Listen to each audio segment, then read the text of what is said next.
આજે તો ઉપલેટા ગયા નિશાળે સલટી લેવા અને પછી તમારા પાસે માંગ્યું ઓનલાઈન ફેસ વોશ. તો કહાની કઈક એવી છે મિત્રો.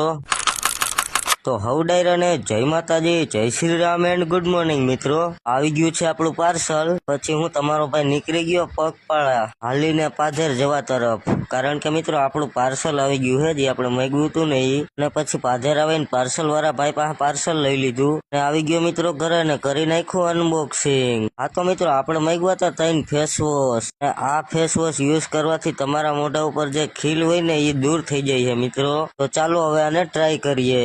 મારા ભાઈએ ફેસ વોશ થી મોઢું ધોઈ નાખ્યું ને આ છે મિત્રો પછીનો સીન. ફેસ વોશ લગાવ્યા પછી તમારા ભાઈએ લગાવી લીધી થોડીક ચાની ફટકી. પછી નીકળી ગયો તમારો ભાઈ ઘરે ભૂકાની ભારી મેકવા. ઘરે આવી ગયો ને કારા બાપાને ભૂકાની ભારી દઈ દીધી અને પછી આવી ગયો તો મિત્રો તમારો ભાઈ પોલાભાઈ ની દુકાને ફાંકી લેવા. અને અહીંયા બેઠા હતા બધા લોકો અને જોતા હતા ટીવી માં મેચ. તો હવે બીજા દિના હવ ડાયરાને રામ રામ અને જવાનું છે મિત્રો આપણે હવારમાં ઉપલેટા. નીકળી ગયા હતા મિત્રો આપણે ઉપલેટા જવા તરફ. અને ઉપલેટામાં પણ હે ને મિત્રો રોડ બનાવવાનું કામકાજ ચાલે છે અને આમાં હે ને મિત્રો માથે રોડ બનશે. એક આ સાઈડમાં રોડ અત્યારે ચાલુ છે અને હવે માથે એક રોડ બનશે ટૂંક સમયમાં. આવી ગયા હતા મિત્રો આપણે મારી સ્કૂલે જ્યાં હું ભણતો ને પેલા, ત્યાં 1 વર્ષ પહેલા.